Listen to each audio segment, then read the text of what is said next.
আজকে শুক্রবার অফিসে ঢুকেই একটু অদ্ভুত লাগলো আজকে। সবকিছু যেন আগের মতোই আছে কিন্তু আমার অনেক কলিগ আজকে অফিসে নেই। কারণ আজকে আমাদের এক কলিগের বউভাতের অনুষ্ঠান ছিল। অফিসের প্রায় সবাই সেখানে চলে গেছে। শুধু আমি আর কয়েকজন সহকর্মী ছাড়া। আমরা কয়েকজন ছাড়া পুরো অফিসটাই যেন ফাঁকা।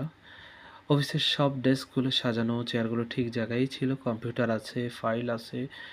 কিন্তু কোনো কোলাহল আজকে অফিসে ছিল না। যে অফিসে প্রতিদিন কথা, হাসি, ব্যস্ততা সবকিছুই থাকতো, আজ সেখানে নীরবতা বাসা বেঁধেছে।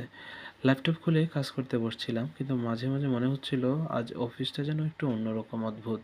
কেউ ডাকছে না, কেউ বলছে না চা খেতে যাবেন, কেউ তাড়াহুড়া করছে না। শুধু মাঝে মাঝে বাইরে থেকে গাড়ির শব্দ আসছে। জীবনে এমন কিছু মুহূর্ত আসে যেখানে ভিড়ের মাঝেও একা লাগে, আবার কখনো একা থেকেও অনেক শান্তি লাগে। আজকের এই শুক্রবারটা আমাকে একটা জিনিস মনে করিয়ে দিল।